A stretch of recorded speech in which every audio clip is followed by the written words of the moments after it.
Good afternoon, my friends. This is Ernest Sears Jr. with SOS Consulting coming to you to talk a little bit about the importance as a leader and coach and manager of people to make sure that you don't show favorites.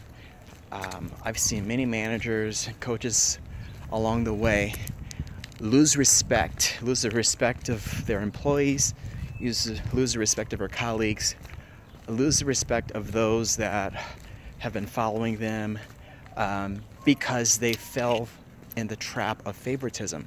And that happens when there is someone that works for you, or you have a colleague or someone in your group that you have a real affinity for, someone who you get along with really well. Your Myers-Briggs profiles probably are complementary.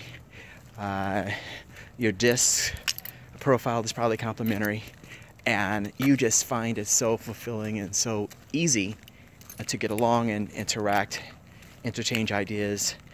However, when you're in a position of authority and you have several people reporting to you, and they all have very valuable roles and very valuable projects and jobs to complete that require your approval, that require your guidance, that require your oversight, and require you to, on an ongoing basis, meet with them for one-on-ones to find out how they're doing, to give them advice on how to continue to improve when it comes to their goals. It is very bad news when they perceive that you actually prefer one of the other employees over them, because everybody wants to feel like they're your favorite. Everybody wants to. I don't know, maybe some of you have kids, and you may have a kid that you get along with really well. I mean, it's you and that kid just get along so well. It's easy.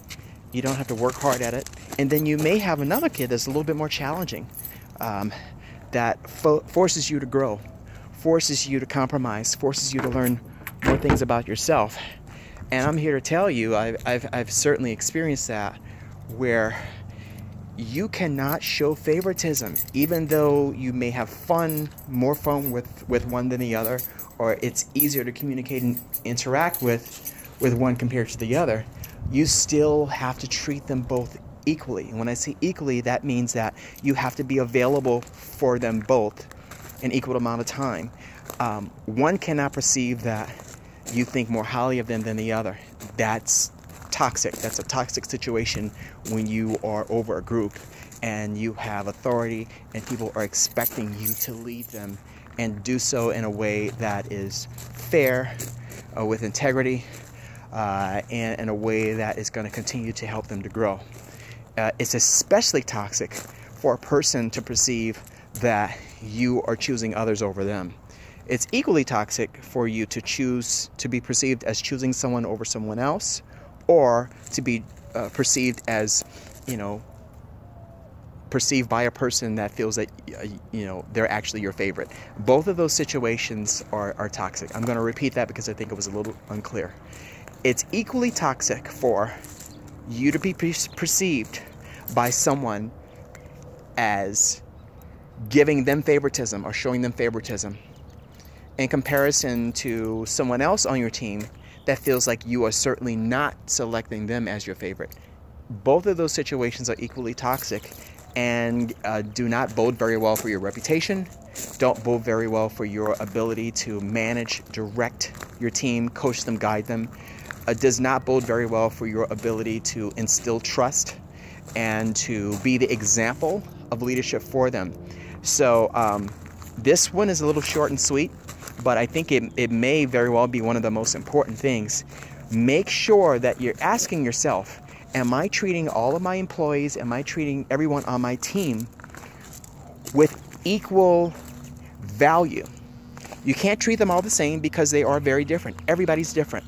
But they have to perceive their value, and they have to perceive that they're equally valued on the team, because all of the roles on the team are necessary. All of the roles and the division of labor, it's all divided in such a way that it takes all of those different cogs to work together in a coordinated fashion for the end result, the end product, the end service to be high quality and consistently high quality.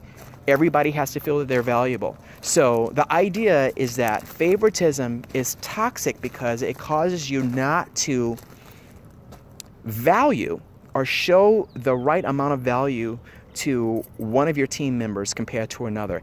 Everyone has to feel very valuable as a resource and very valuable as a long-term member of your team, or you jeopardize your integrity, you jeopardize your ability to instill trust, you jeopardize ultimately your ability to lead that team to success. So this is Ernest Sears Jr. From SOS Consulting, reminding you not to show favoritism with your employees or people on your team. Got it? Take care and enjoy the rest of your week.